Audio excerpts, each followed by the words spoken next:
fa mahhilil kafirina amhilhum ruwaida. Eɓe eɓɓude eɓɓoje jamfa, Allah ina wadde kañum kadi eɓɓore makko nde. Fa mahhil nennano non alkafirina heferɓe ɓen, mahhilhum nennanoɓe ruwaida hattirde nennagol habbanoɓe. Joni non enen kadi en fewti Allah en wi mata nasrullahi, ko honde tuma woni ballal Allah ngal. Allah menen jiyaɓe maɗa ɓen men toñama, hiɗa rini, hiɗa andi, hiɗa ɓuri men non andude.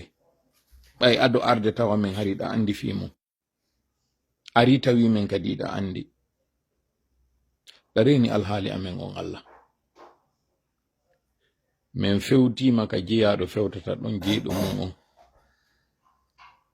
anda mari doole menen min ala. ko min lo'uɓe loore kadi wattiki e loore nde min wondi e muɗum nden. jama amen on suɓike tooñe ɗen e jawle ɗen e ngenari ndin. an Allah immano men, a holli men doole maɗa ɗen ɗe tawata meɗen jaɓi, wondema ko antu woni dolnuɗon. a ɓurti men kadi hollude doole maɗa ɗen e ɓe wonɓe men e dolude ɗo, sabu ko doole maɗa woni ko woni min hewtude ɗo. minen meɗen jaɓi ɗe ɗo fo doole, ɓay meɗen andi laamu ko an wodani, ko a woni lanɗon. kono ɓeɗo ɓe jaɓa doole maɗa ɗen, ɓe jaɓa ko an woni dolnuɗon, ko a woni lanɗon. min torike ma non holluɓe doole maɗa ɗen an kadi, holluɓe ko a woni lanɗon, holluɓe hari a luɓuɓe. an tawɗon tu'til mulka man tasha'u wa tanzi'ul mulka mimman tasha'u anzi'il mulka mimman shi'ta wa anzi'il mulka minhum ya malikal mulki. mi yetike on no mi wiri non no mi yewtiri wo mi wata on hollude kattude metto ɓernde an on. e no mi wiri non Aliou Ba ko enen kondani mo, sabu ko enen jaɓi Aliou Ba bonna yo o nange o sakke ka o nangano le 26 décembre. jam waali talli, makiti udditi, motoru dogi, otowal dogi. ko nden ñande senerde andi Aliou Ba no wawi nangede soke. awa koko non accuɗon ɗo yanta e men en fo. ɗe balɗe wonɗe arde ɗo Allah jisellu kadi kondanete. ɗe balɗe wonɗe arde ɗo jawli Allah jisellu kadi jaɓete. son sikkiɗo ko Aliou tun heɓi, ko paykun ni koye fuɗɗade o politique o woni. na kanko o sikkuno mo mari doole, na kanko o sikkuno mo suusi reedu. hino ɗo awa ko heɓi konno. konko wona e wowlede ɗon heltay non kadi e ɓe wonɓe wowlde ɗum ɗo. fi hon ɗum en accidi militant modèle e CNRD, en accidi Aliou Ba e CNRD. en hollali Aliou Ba ko enen o yaltani fimum, Aliou Ba ko kaso men o naati. ɓay non en hollali ɗum ɗo ko ngal naafigiyagal ɗo heltata e hoore meɗen. na hoyre mi waɗi, yo Allah danda yewagol o. kono ko honɗum woni naafigi, ko tuma wowluɗa e kene ka tawata na ɗum woni ka nder ɓernde ma, a woni naafigi. sina ɗum en wawata hande ɗo yo taw mouvement ji sutti en wona e Fuuta, inne Fuuta fotti fi dankagol Mamadi Doumbouya, ɓiɓɓe Fuuta ino raɗorede wa baaɗi.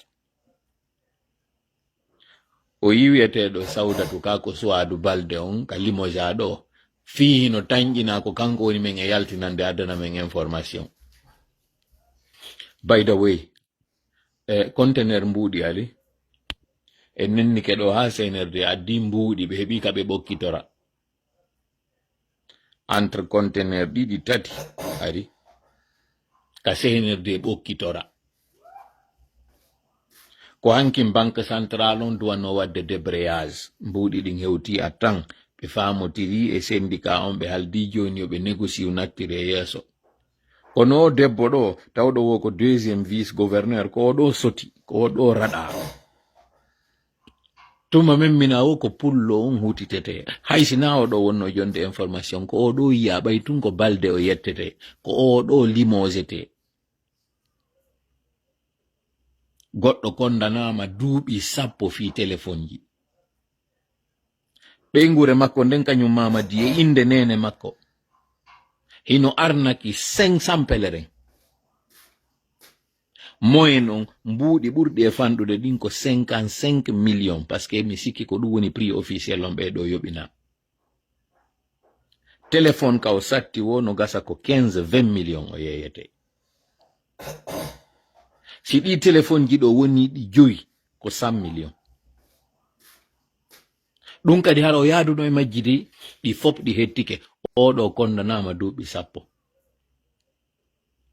ɓeygure makko nden non kañum mamadi ɗo ñamuɓe milliard ji ɗin ɓeɗo kondanetake Aliou Ba mo waɗali fus e ɗiɗo kanko wi'e duuɓi 2 koye senerde heɓu laawol ngol laaɓana ɓe pos wencitanoɓe ɓe waɗa ko ɓe faala ɗum sika ko mene wonɗo wadde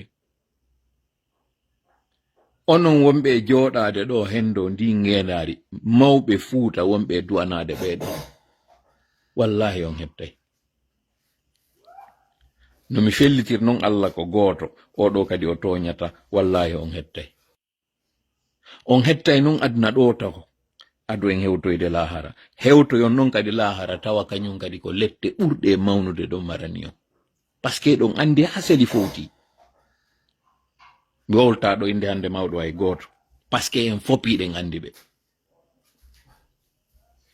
hande ɗo hanino ka fop ñobbidira juuɗe muɗum si a on immota ko dartoɗen ɓeɗo kono on fop diron accomɓe ɓe waɗa ko ɓe faalako kono ko onon wona e gollitirede fiyo ɓe waɗu ko ɓe woni e wadde ɗo ko tuma non hewti wo sanctionnugol ko onon kadi sanctionnete curieusement ko fuɗɓe Fuuta tun wona waɗede ɗum ɗo fo ngu jaggo kono non jogui 80% économie leydi ndi hiɗon jogui 65% population leydi ndi hawtidire ɗiɗo ɗiɗi haren yahali ka wiɓe ko gandiɗuɓe ɓen Burkina hande ɗo ko 6 à 8% woni e dartanade fulɓe 10 fois ɗum ɗon enen hiɗen jogi 10 ɗum ɗon hiɗen jogi lagine on 6 à 8% wonɗo Burkina ko wonɓe wadde ngaynako nayi ɓe woni e jokkude ɓe ala magasin ɓe ala boutique ɓe ala fus ɓe ala ka transport ɓe ala fus ko wonɓe ka buruji kamɓe nayi ɗi wondi ko ɓe ɗo yehi ha tawi ɗi nayi maɓɓe ɗo hande kadi ɗi re'ama ɓe raɗama tawnoɓe hankin ko ɓe 50% ɓe tawi ɓe raɗama ɓe re'ama ko ɓe ɗo immi daditi kun 6% 8% wonɗo ko kun ɗo woni hande ɗo immade darto enen lagine 65% e ronko o moyen finugol inna modi ɗum ɗo ko jaggu wona ɗe waɗede ɗum ɗo ko yawre enen kadi jogitoɗen ko jogiɗen ko ɗo min nayo goɗɗo immo ƴetta finkari min nayo goɗɗo immo ƴetta hayre fero ko inna jooɗe ka cuuɗi mon wone jogite onon kadi ko mon kon hollon onon kadi ko yimɓe na on baaɗi ko ɗum ɗo landa ɗon hande ɗo toon yawgol sigiri ko 550.000 ka ko 520.000 safere fop no kellude ɗo ɓe darno otoje ɗen ko fewndo ɗo ɓe woni e dogude a sutiniɓe ɗo wiɓe fewndo ɓe darno oto ɓe darnata parce que ko geɓal ngal ɓe reeni ko ɓe woni e kellude e piri wa'iri ni ndungu si ceeɗi ɗo kanko honno wa'ata ko ɗum ɗo ɓe on lawolande